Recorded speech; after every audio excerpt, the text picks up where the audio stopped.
Bonsoir à toutes et à tous.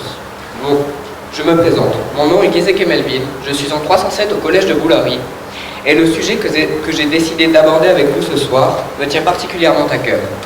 Mais avant de vous le dévoiler, j'ai une question à vous poser. Savez-vous combien de femmes ont trouvé la mort l'année dernière dans les prisons en Amérique? Non? Aucune idée? Eh bien, plus de 4400 femmes ont trouvé la mort dans les prisons américaines l'année dernière.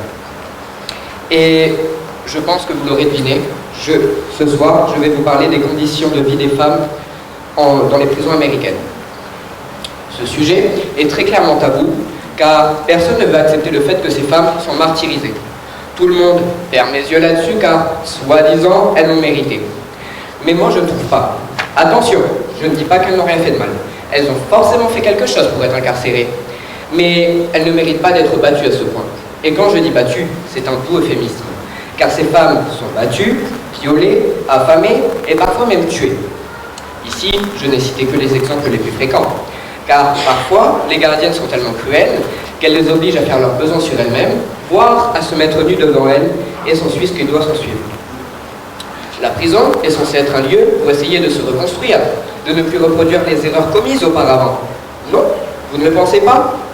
Alors pourquoi certaines personnes trouvent cela sympathique de les rabaisser à chaque fois qu'on parle d'elles? En prison, elles sont déjà plus bactères. Maintenant, je vais vous parler de ces petits moments de plaisir qu'on prend chaque matin, midi et soir. Je vous parle bien de nourriture. Eh bien, croyez-vous, non. Mais ce qu'elles mangent dans les prisons en Amérique n'est en aucun cas consistant et nutritif, mais plutôt similaire à de la pâtée pour chien. Leur nourriture ne comporte aucune vitamine dont le corps a besoin. C'est horrible d'infliger ces souffrances à des êtres humains. Maintenant, les petits moments d'intimité qu'on prend chaque matin et chaque soir. Eh bien, ces petits moments d'intimité-là, elles ne peuvent pas en avoir. Les douches sont des douches communes, les toilettes sont répugnantes, et elles sont à la limite d'une mêlée pour pouvoir se brosser les dents et se nettoyer le visage. Je vous ai parlé des prisons pour femmes en Amérique, mais qu'en est-il des prisons françaises alors? Est-ce que les prisons françaises sont mieux loties que les prisons américaines? Eh bien, en un seul mot, oui, elles le sont. La nourriture que ces femmes mangent en prison française est beaucoup plus consistante et nutritive pour le corps. Les douches sont malheureusement toujours des douches communes, donc aucune intimité. Les toilettes sont propres en général et elles ne sont pas obligées de se battre pour pouvoir se brosser les dents et se nettoyer le visage. Pourquoi, me diriez-vous? Eh bien, car les prisons en France, contrairement à quelques prisons en Amérique, sont réparties en plusieurs districts. Je vous fais un exemple. Par exemple, une prison française sera... Excusez-moi, je reprends. Par exemple, une prison française sera séparée en deux districts. Un district A et un district B.